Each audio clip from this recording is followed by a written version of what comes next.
put your hands together for Alastair Lindsay and special guests. Please introduce your guests.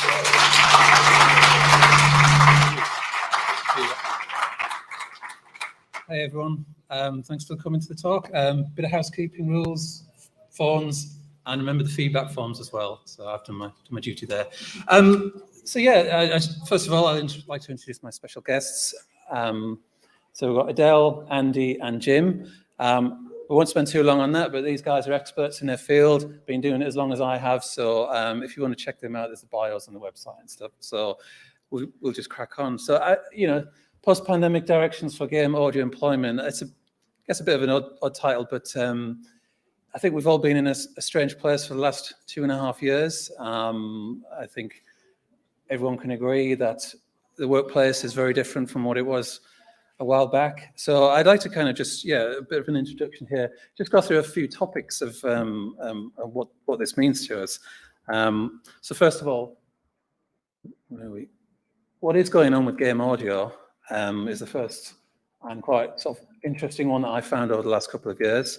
Hybrid and remote working, this is obviously, most of you are probably doing this and will continue to do this, very different landscape. Internal versus external audio teams. So with our panel here, so there's myself and Jim, we kind of work internal, so myself at Splash Damage, Jim at Frontier, and then we've got Andy and Adele who are pretty much external audio partners, outsourcers, whatever the correct terminology is. So it's I wanted to get a nice cross-section of experts really and knowledge. And then finally, growing a new team. So this is something that I've found has been quite challenging over the last couple of years. So just trying to get some insight onto how we can better, grow, nurture, and teams and new talent. And the final one, if you can see below everybody's head and shoulders there, is being creative remotely. I mean, I bet this is something that you've all come across in the last couple of years. And, I've got a couple of things of what we've done at Splash Damage, how we've overcome that. It did take a long time, and hopefully there's be some insight from the panel as well. So I guess first and foremost,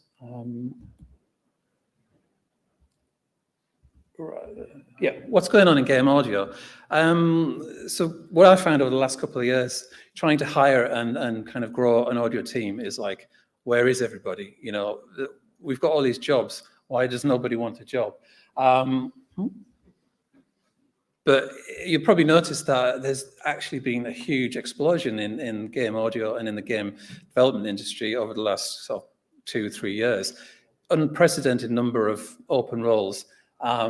So it's been really, really difficult to kind of get that talent, draw that talent to, you're almost having to sell yourself rather than people wanting to kind of wanting the job. Another thing, increased number of games being developed. It's just kind of exploded, whether this has anything to do with the pandemic or just a natural cycle in game development. And also audio teams, trying to grow audio teams and a bigger team to support bigger projects is definitely been a challenge. Obviously we can't really get away with 2 or 3 people on AAA titles. You have to kind of really expand and games are being more complex as well. So it's been a real challenge in that. So I will ask the panel some questions in a second. I'm just getting through the sort of intro. My question here, it's increasingly difficult to attract and hire experienced audio developers in the UK for AAA games. I mean, so I'm looking at 2 things there, experience and AAA games. So that's kind of the sort of place where I'm at the moment with Splash. So my question is, why? I'm going to open this up to the panel and see, Jim, question for you. How have you managed over the last couple of years with trying to hire and retain people? I think you have to focus on more than just the work. I think you have to think about the experience of working at Frontier, for example, and you've got to offer more, more of a pastoral package, if you like. We try and offer a lot more than just a job. So you feel part of a team, you're getting training, you're getting, we're talking about emphasizing agency and empowerment, and generally trying to offer something, just create something unique that you can offer, above and beyond great projects. I mean, you've got levers to pull, but one of them isn't the projects that you're doing. You're doing the projects you're doing. You're always going to find people who are interested in whatever project that might be. But beyond that, I think you have to offer a certain kind of work-life balance. You have to look at that wider package of things to offer. Do you think within the sort of AAA game space that these projects just seem to go on forever, that it's kind of losing its appeal for people, people would like to go to either smaller developers or work with external audio partners just to get that more variety and build up their portfolio and showreel? Absolutely, and that's a big issue. I think if we've been through, Matt Froyance and I have been through a lot of thinking about this, and we've come up with the idea of building a team that is servicing the games as service aspect of it, and then that's the entry point, like a little mini frontier university, if you like. That's the entry point for your graduates. You train those guys up, and then they have to. Their exit point for themselves is getting to the point where they can train other graduates. It's almost like an internship, I suppose. Mm-hmm. And then you've got the more kind of more interesting, perhaps, projects that you can attract and you can kind of pinpoint and attract the more experienced people to come in and do the more kind of progressive, groundbreaking kind of stuff that really interests the more senior people. So we're looking at that at the moment. We think that's quite a good model, because there's one of the biggest problems is there's no internships around. And I get that all the time online. Mm-hmm. So we really we can't call it an internship, but it's basically going to be, a 6-month probation where, you learn our pipelines and our proprietary tools, and, essentially at the end of it, if it's gone well, that gets you a contract. And I'd also add that I really encourage any, once you get to that six-month contract point, and you're that 6-month point, and you're offered a contract, then you're encouraged to come to Cambridge and be part of the company. And I think that's really important for young people to not be isolated in boxes wherever they are around the country. I think that's something I'm really trying to encourage gently, because you can't force people to move around. But I think it's better for mental health reasons, and I think it's offering that magic of being part of a team. So yeah, I mean, I could go on talking. I mean, I need to let these guys talk. I was going to say we're kind of getting onto that as a topic about that sort of mentoring internship. So you've answered that question, so I can just skip through that. So similar question to Adele and Andy. I mean, Adele, in the previous talk, obviously at the end there's a list of all your guys that are involved in that project. So I mean, have you had a similar experience, or how do you kind of get talent that you to work with you guys? I think for me it's the middle level that's hard to hire. When it comes to juniors, we get hundreds and hundreds of CVs from juniors. We get lots of people. I think it's hard. I think it's difficult for juniors because there's so many people, and they've all got very similar experiences. I think it's important that they need to have done something more than the other people out there in order to get the attention, because all the CVs look very, very similar. So we're looking, if it's juniors, we're looking for people who've done game jams, who've been who are just out there really actively trying to be part of the community. And I think also just to have shown a level of interest, so to understand about interactivity, to understand about WIs, to understand the middlewares and different things. In fact, just promoting a website now. One of the guys on my team, Greg, has just started a website called Game Audio Learning. And if you're looking to get in, or you're a junior, in fact, I look at it, it's got great articles on it, but it's a really great place if you're just starting out to really find all that knowledge to help you get the first step up in your ladder. But yeah, I find experienced people, they're either sitting pretty in a company or they're freelance and they want to be lone rangers. So it's a sort of like in the middle ground, sort of like the people who've been doing it for 6 or 7 years, they're probably in positions where they're just about to become directors or leads in there, so they don't want to leave either. So I find it much harder to get the higher levels of people than the lower levels. I think one thing that we've got going as a company is the fact we work on AAA and we also work on micro studios, smaller things. So we've got lots of variety, which is what you were saying, Jim. So it is quite attractive and for people when they do work for us, in the fact, and that big list of names, as Ross said, there's 4 people on that as the core team, but there are periods where it's like, right, everybody pile on, we all need to help out with the speech editing now. So they get a lot of experience and lots of different projects. So we can have somebody who's on a AAA for like 4 years as sort of like a junior, sort of like lower level person. But actually then this small, really small little indie game comes in, and that's something that they can have ownership of, so they can get the full range. But yes, it is tricky. I think also for us, we're a completely remote team. So for us, communicating is really important. When I started Soundcuts, it was really important that everybody felt their voice was heard. So even though we're not in the same situation, I really do feel, at least they tell me, but ask them yourself. Everybody feels very much like they're part of a team. We all communicate. You said about creative blockages. That's something, if somebody's struggling, you know, we'll just have a call. We'll all brainstorm ideas.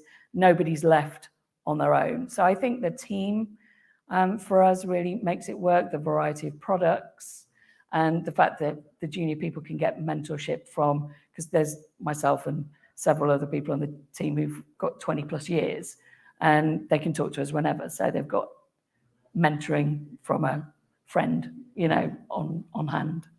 And Andy, with you, I know at the Rev Rooms, you're kind of yourself, you know, big on that kind of teaching and mentoring. And how have you kind of found hiring and finding new talent? Has it been similar situation like the junior levels? Similar to both. I guess, you know, we've got quite a senior team as part of the infrastructure anyway. And what we do offer, we do offer an intern sort of thing. So, I mean, I've done a lot of teaching in universities and stuff. So, I mean, it's great to go out and meet lots of people, but I also get first dibs on the talent, which is kind of nice. So, so it's you know, it's a two-way thing, I guess. So yeah, we take on quite a few interns, and then obviously teach them in the round, so they learn off, you know, our junior staff, but they also learn off the senior. And similar to what Jim was saying, we keep them sort of off project for the first 6 months because they're learning their chops and everything else. They're not quite good enough just yet to put on games, but they can learn off us. And you know, eventually with the whole thing of getting them onto games a few months later. But yeah, certainly, I mean, me and Charlie ran the Brighton Game Audio drinks for the last 5 years. But it was never set up as a recruitment drive at all. And, you know, this is way before our own Rev Rooms or our own company. It was just done for the, you know, networking and social aspect, really. But it's been amazing. You know, a lot of our staff have come from that because, you know, a lot of people would travel, you know, quite a bit distance to get there. So we had a good mix of skills. Otherwise, you know, without advertising, it was just, you know, kids that were really driven and, you know, they did know, you know, wise, they'd done their homework and they were really keen to learn. So we have taken on a lot of people like that too. So, so yeah. So you mentioned about you do a lot of teaching and lecturing stuff. So I'll come back to that later. I've got a question on that. So that's definitely, I've got some thoughts on what's good and what's bad in that area. So it'd be good to get your opinions. Yeah. So you know, obviously, I think pre-pandemic days, remember them? We were all like in our studios in the office, pretty much. Definitely me and Jim and the people in house, you know, in our nice fancy audio rooms, aircon and stuff like that. And then, I mean, my experiences, I started at Splash, and then 2 months later, we were all sent home. So I've been at home ever since. I've had to grow a team, you know, people leaving, people joining, just shaping and building the team within that 2.5 years. And wow, it's definitely been a challenge. And now we're in a place of like, we can do essentially work however we want. You know, it's kind of put a level playing field between the internal and external teams. I mean, personally, that's what I think. So, yeah, it'd be interesting. Oh, sorry, it's a bit of a big wordy thing. So, I'm assuming most people and developers have kind of opted for this approach of hybrid working. This could potentially open up opportunities, as I said, level playing field, bringing people in who can't relocate, or especially more senior levels. And even some companies looking at more of a global, so we're not looking at UK or Europe, even though that's a bit more trickier nowadays as well. I didn't mention the B word, but there we go. However, that itself brings up new challenges of, trying to hire people from around the world, because then the market that we've got, they've got a global market as well. I mean, have you found, Jim, have you looked further than the UK, or do you kind of keep it a bit local? Yeah, we've looked further than the UK, but it depends on the discipline within audio. I mean, when the more difficult roles to fill, we all know how difficult it is to find audio coders, particularly experienced audio coders. So yeah, we've looked further afield in that sense. We've had a couple of people that have, who've come from further afield and then moved over to Cambridge just because they want to. Well, I've encouraged them to come. They might come to Cambridge and not be in the office very much, but it's still, I think the really important thing is just being able to connect at different points during the year, and have that. I still think that personal connection is important, really do. But yes, it has opened possibilities, and we've set up a relationship with a company called Deal, who basically the employees, wherever they are, Deal have an office in that country, and they're employed by Deal, and then we kind of subcontract Deal to Deal, or Deal subcontract to us, and that's worked quite well. So that kind of gets around the kind of your payroll and all that kind of tax type thing, is it? Yeah, no, it's a very complicated situation when you're working in another country and you have to adhere to their tax laws, and so that neatly solves all those problems. They don't get quite the same package that they would get if they came to this country, but it's a nice compromise. I think it works quite well, and it has opened up a lot more possibility. And that's the thing generally with lockdown. It was a big shock for us all, but in the round, I think it's really opened things up, and it's a real opportunity. But we've had to be quite flexible. The company's become a lot more liberal, a lot more flexible with working hours, and a lot of things. It's forced some real change that needed to happen. So I'm delighted, actually. There are challenges, but I think it's really exciting. It's an exciting time. So Adele, with you, I mean, you said a lot of your team are kind of remote anyway. So you've been a remote team, and then you remote into developers. So it must be sort of Nothing changed. Another day at the office with you. I mean, No, have you actually experienced any changes, or is it just like you're one of the lucky ones? we were just really incredibly lucky, to be honest. I mean, in fact, dare I say, COVID worked out quite well for us. That sounds. There was definitely some AAA studios out there who wouldn't touch us with a barge pole because we were a remote team, and they'd bring us in for a chat, and then as soon as I said we were remote, it was like, thank you very much, and we left, and never to hear from them again. And as literally the week COVID hit, I was contacted by these companies saying, can you help us out? We're in a sticky situation.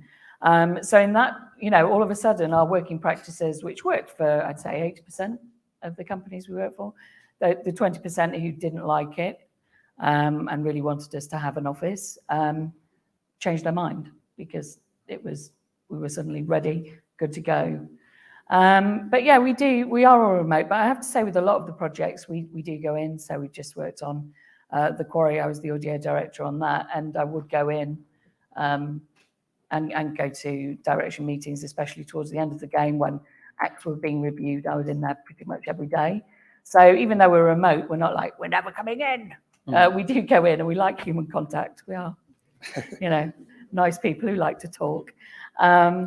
But yeah, that's definitely what we found. When it comes to people on a global scale, I've been quite. I mean, obviously, you have to talk to lawyers to make sure it's done properly. But I think the biggest problem for me hiring really far away is our working hours. Because even though we're all remote, we do work core hours. We're all expected to work between 10 and 5, and then. So if you want to start really early, you can. If you want to carry on into the night, you can. But we need to be there because we do communicate all the time with everybody on our team. We're not isolated in these remote spaces, never talking to each other. We talk to each other as much as any in-house team do. So I'd say it was the time zone thing that's more of an issue for us. Everyone's preempting all my questions. I shouldn't have sent them to you, should I? All right. No, I'm only joking. Actually, there's a nice segue onto this one. So, being a creative team on Teams and Slack is challenging. I mean, it was for us at first. It was just like, whoa, people in 2D instead of 3D and that organic approach. I mean, again, just with you, Adele, I mean, that's probably the norm for you, I don't find it challenging because it's what we always do. No, I mean, it works really well for us. I mean, although we're looking, to be honest, we use Skype and it's always worked really well. We are trending more towards Slack now just because a lot of the partners that we work with, they're all on Slack. And so it just makes more sense for us to have our audio team stuff on Slack as well. But no, we've found it fine. As I say, we have meetings every morning. We have daily check-ins like you would, like stand-ups, whichever project team you're on, you'll have a stand-up for that meeting. And then when it came to like reviewing the game, we're all live in the game, so we're all via Perforce and Unreal. Sorry, I'm completely choking now. That's right. And obviously, Rev Rooms, you've got your kind of studio facilities, and I'm guessing you kind of do a bit of some guys are in their place and some in. Yeah, I mean, most of the team are on site. We have got people that are off site, and we have got freelancers, but. It happens. I mean, we've also got bespoke audio rooms on site, so it kind of made sense to have people in them on site. And so, yes, we do the Teams and Slack stuff, and it seems to. I agree with Adele. It seems to work really quite well. And because we are outsourcers or co-developers that work off-site from teams, obviously we have the stand-ups with the studios, just like any other team members. And I suppose. Audio's always been that weird separate thing anyway. You're already some dude in a room upstairs somewhere out the way. So really we're still that weird dude upstairs out of the way, but just down the road or wherever. So I mean, we find it works well because creatively we can bounce ideas off each other on site. We also supply code as well as audio, so you get those two aspects of game development in-house anyway. So we can it's really good to bounce ideas off, but the actual stuff with the Teams and the Slack stuff, I think it's just been normalized because everyone's doing it, and it's as audio teams have always been separate anyway. Kind of, it's everyone's doing what audio teams have kind of done for a long time. Anyhow, yeah. And Jim, you've probably had a similar experience with me at the beginning. We were probably like, yeah. I mean, but it almost forces you to be more organised. It forces you to perhaps even communicate as a team more often. And actually that's a really good thing. But yeah, the challenges are when it comes to audio review, stuff like that, the bandwidth. We use Teams and that's always been historically rubbish quality-wise. So that's been frustrating. So what we tended to do was, when we're doing, peer review, show and tells, for example, we'll encourage the sound designers, whatever they've been working on, to do an offline capture, and then just upload it, into our cloud, and then everybody gets the same experience. And actually, during the Teams meeting, we'll just listen, we'll have a review, turn all our mics off, and have a review, and then come back, and then discuss it and go round. And that's worked quite well, actually. But there's other things. You know, there's you mentioned there's various software solutions that you can broadcast from a door, straight to the web and just get a web link and listen to the. I think you're going to probably talk about that in a minute. I'm doing that thing. I mean, that issue so that comes on to you're talking about reviewing. So obviously in our kind of facilities in the office, we've got audio rooms, good for critical listening. That initial stage when everyone went to work from home, I mean, for everyone at Splash, we were like, we were lucky. We were like given that workstations taken home, so we didn't have to worry about remoting in. But it's like here's some headphones, and it's just like we have to ship a game. How can we critical listen and do a mix? And it's very hard. It's a very difficult adjustment to make when you've been used to working with speakers and mixing in a 7.1 setup, at work.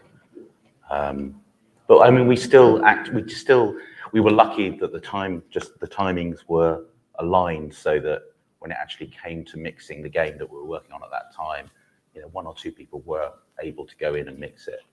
So it wasn't so much of a barrier. I mean, one thing we did at Splash is make sure everyone had the same headphones and sorry, that's a given. Yeah, anyone who didn't have any monitors, there's some little set of Genelecs for most people, so at least they can annoy the neighbours and at least hear something.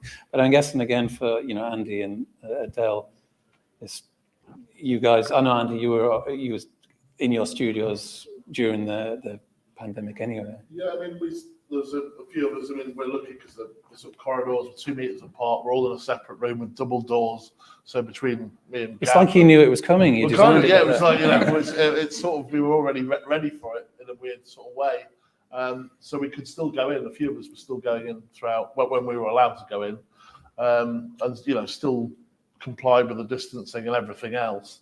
But we do have people that work from home, and like you said, we give them a set of Genelecs, and we all try to use the same sound card, so we're all on the same page. If anyone gets any problems, we can sort of share that, problem solve with that. But yeah, we're quite lucky that we are all on site, so that sort of eradicates that problem really for consistency. And yeah, I guess still on that kind of topic of reviewing. I mean, Jim, you mentioned that kind of getting a capture and then sharing that. And did you find that that's quite time consuming?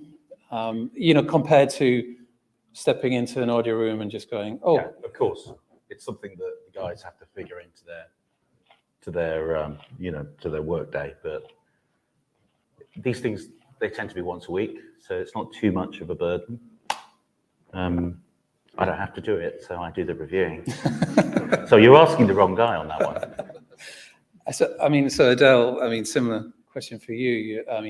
You probably, again, you had that process in place already. It's interesting. You kind of speaking with you that, as I say, this is the norm for you. So getting those kind of nuggets of information for anyone who is in-house of like, oh, we should have done this. Well, we did do loads of reviews, especially for the quarry. We do regular reviews, so like once a week to make sure things were coming through, and especially around so like alpha and beta, so like big milestones, going through and checking through. We were quite lucky that early on in the process, the game was being released on a specific platform, which allowed us all to watch it simultaneously, so we weren't having to do the Skype sharing things. So we could do that at the start of the project, and we just all play. I mean, to me, it was exactly how I used to run them when I was a leader. Yeah, you had a head start, didn't you? Sorry. So it's very similar to how we used to do it back in the day. Yeah, we just played the game. It's just people would be on Skype and we'd be talking to each other through Skype. But because you were in the same building, but you didn't want to interact with each other. Well, now we were on Skype. We weren't before. That was the only difference, really. Yeah. I think actually the big takeaway for me during COVID was, because as Ross said in his speech, the better we can work with you as an outsourcer is the better you communicate with us.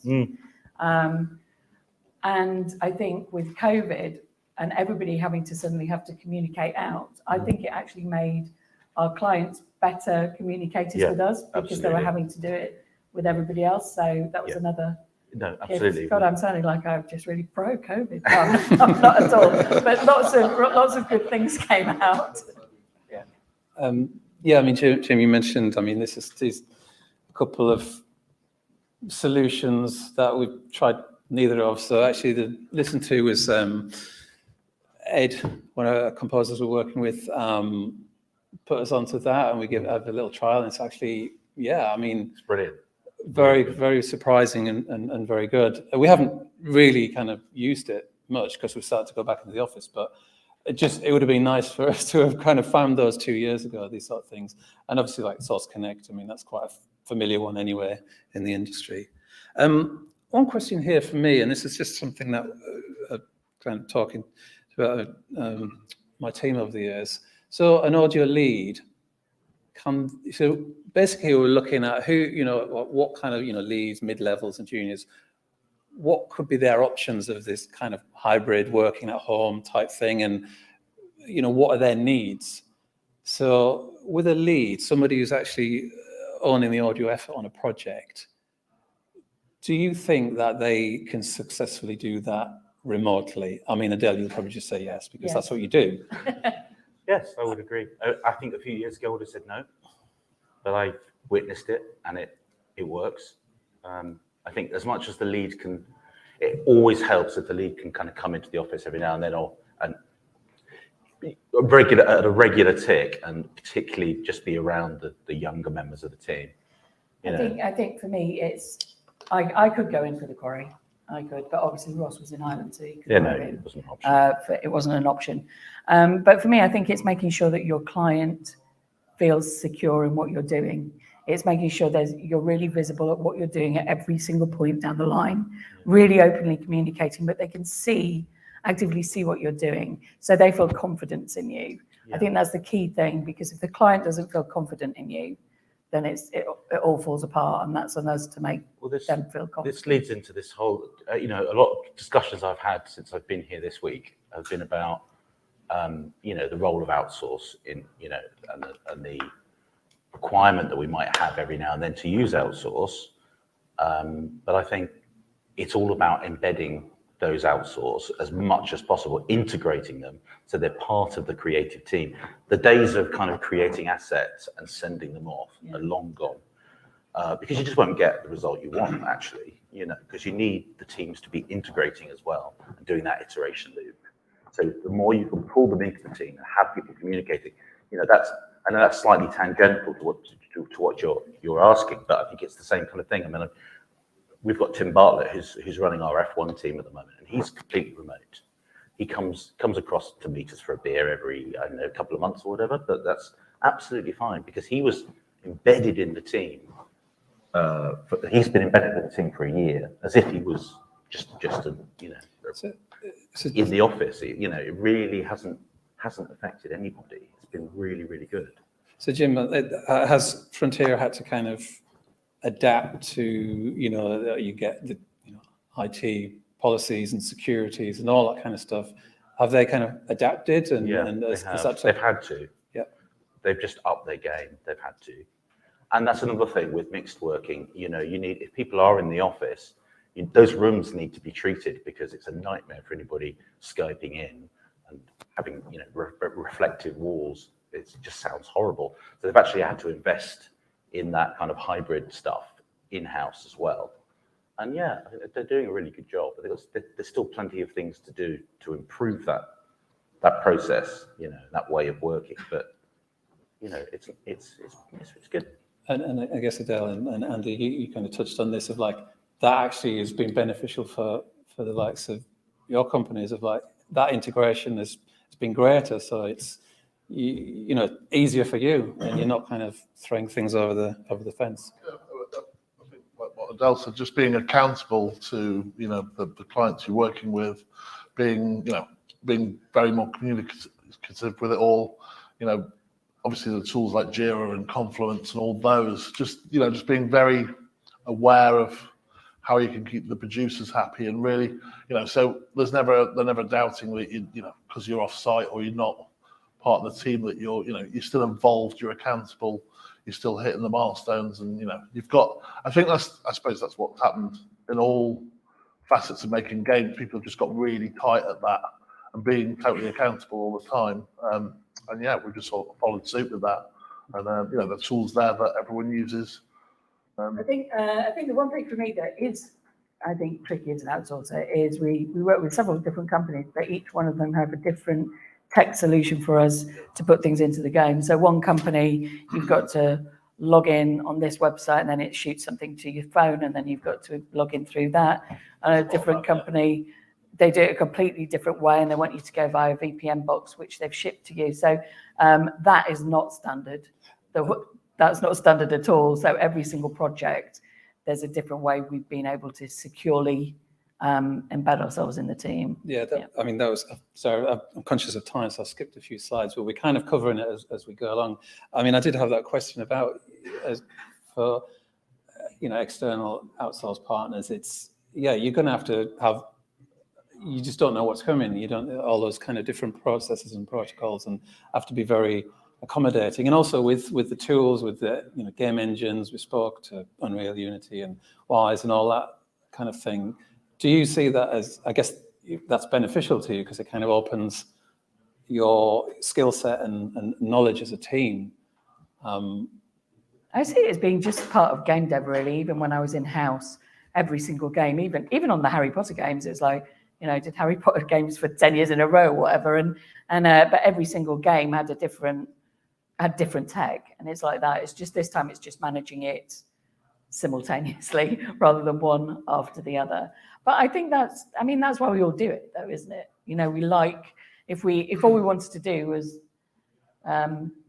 this is a very blasé quote, but if we wanted an easy life, then we'd work in films, wouldn't we? Because then it's just very linear, and you get an edit decision list. When you work in games, nobody gives you an edit decision list. You have to write tools that tell you when things have changed. And it's the tech stuff that actually, it was the tech that kept me here anyway. So it's just something we've got to handle, really. Sorry, I'm just going to sort of move on a little bit. So there's a couple more topics I wanted to squeeze in to 7 minutes. Probably won't have any questions, but you touched on this earlier, Jim, growing new talent. And Andy, you with your learnings and education type things. Just interesting to get some takes on how you see that. I mean, one here I've put up education and the quality of courses. This is specific to the UK. My thoughts are it's very the Wild West out there when it comes to game audio, and how can the game audio community better support that and help that? It's good getting people in and mentoring them, but you hope they've got some skills and they've not wasted their years on some course that hasn't really got them to at least a minimal point. I think you're absolutely right. I think there are, but I have quite a high. You've got to still retain quite a high bar, even if if your intake is quite wide, you're taking quite a lot of grads. I think you still have to, you still have to expect, people to have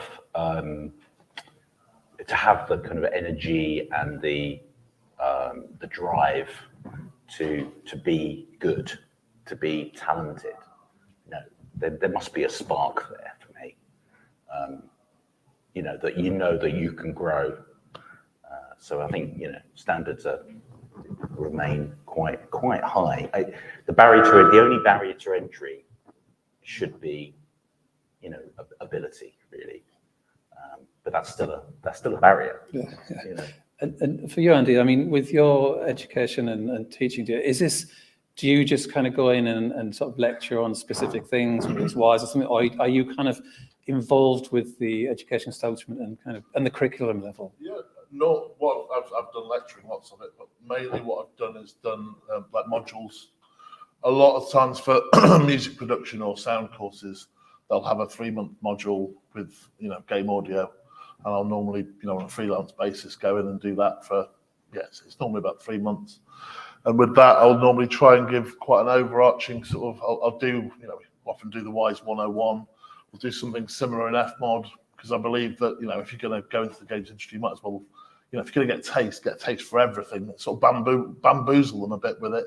But at the same time, I think, like Dale was saying, that's kind of what the game industry is like. You've just constantly got to learn. It's constantly new tech. It's constantly hopping from different ways of doing stuff. So, so yeah, I've only done modules and they go down quite well. But also, I think, you know, and the turnover is quite quick because I think people like the idea of working in games until they see that it's actually quite hard work and you've got a lot to, you know, the learning curve is pretty savage. You know, you turn wides on and it's this dull, horrible grey thing you've got to stare at for, you know, the rest of your life. But actually, then it becomes quite magical once you know what it's doing. But it's totally terrifying when you're trying to convince a load of kids to this is cool. You know, it's not really, but it is. But it is. So I'm going to just sort of wrap up on the last one, so which I think is really important to everybody in a creative team. So being creative remotely, it's just a bit of a comment there from a statement from the Bungie audio team. I mean, that's probably familiar to all of us. You know, these creative blocks. How do we work through that? So yeah, I mean, I can kind of say a couple of things what we did at Splash. It took us a little bit of time to get there, but it'd be good to kind of get perspective from you, Adele, and Jim, to if there's any nuggets of information and tips and tricks that you did. So I guess at Splash, what we tried to, what was really noticeable was people being siloed. They're at home, they're behind a camera. Different people are kind of different personalities. You might not want the camera on, and that becomes very challenging. And also working on different projects, you don't then have that cross kind of talking about what each other's doing on different projects. So we really made a conscious effort to make sure we're sharing ideas across projects. And this is an initiative. It made it easier that we were all kind of aligning the technology, the platform, the engine and stuff. So it made that process a lot easier for us. Any ideas, thoughts and stuff, we have a dedicated Confluence page. I know it's either a bit Marmite is Confluence, but it's a good place to put ideas and things down. We've got dedicated Slack channels as well, quite a few, but maybe too many. And we do actually recently, Miran, one of our senior audio programmers, she created an Unreal project just for audio, like a gym project where anyone can go in. It's per force, 6 per force, and just try out things. And you're not breaking any other game. You're kind of messing around, and just that seems to be really, really useful.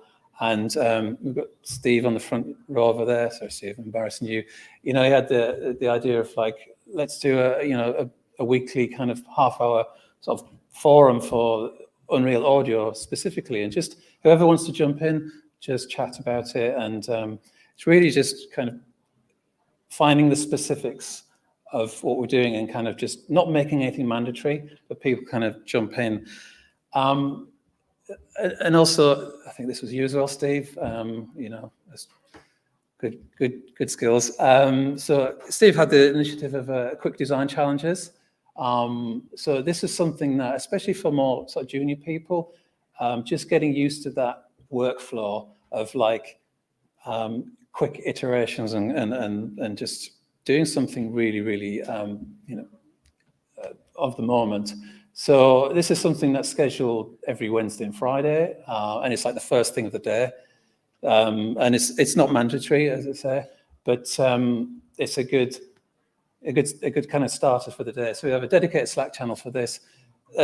Somebody posts a short video of could be anything. It's usually from sort of game or something very focused. So it's not like you don't go too wide on it.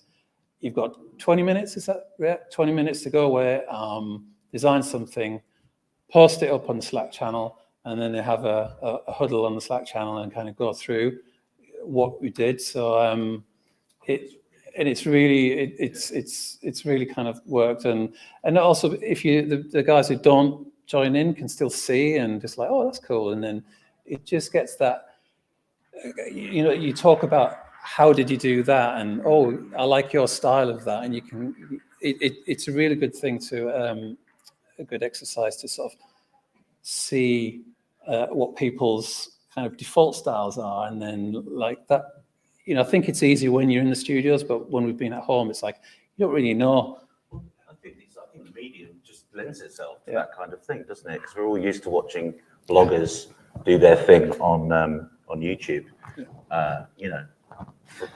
To pick up tips and tricks, and we've done the same thing. We're doing Matt's really pioneered that in the design team, and every week we have a focus in, usually on either a project-based thing, or a couple of weeks ago we had the linear guys, because I've got a linear team as well. They came in and they showed us a trailer, and how they set up their mix buses, and how the tips and tricks that they use to get their amazing sounding trailers. And it was fascinating. It was a deep dive. We had an hour's meeting. It could have gone on for 3 hours, and we were all completely engaged in it. It was brilliant. And it's that kind of thing that we do more of. And I think Slap Teams lends itself to that kind of stuff. Obviously with audio movers as well in the mix. It really helps. Well, So sorry, we've run out of time. Actually, I'm getting Kenny's like giving me the evils. No. But yeah, I mean, this is seems like it's quite a big topic, and I'd like to thank Jim, Andy, and Adele, and Al.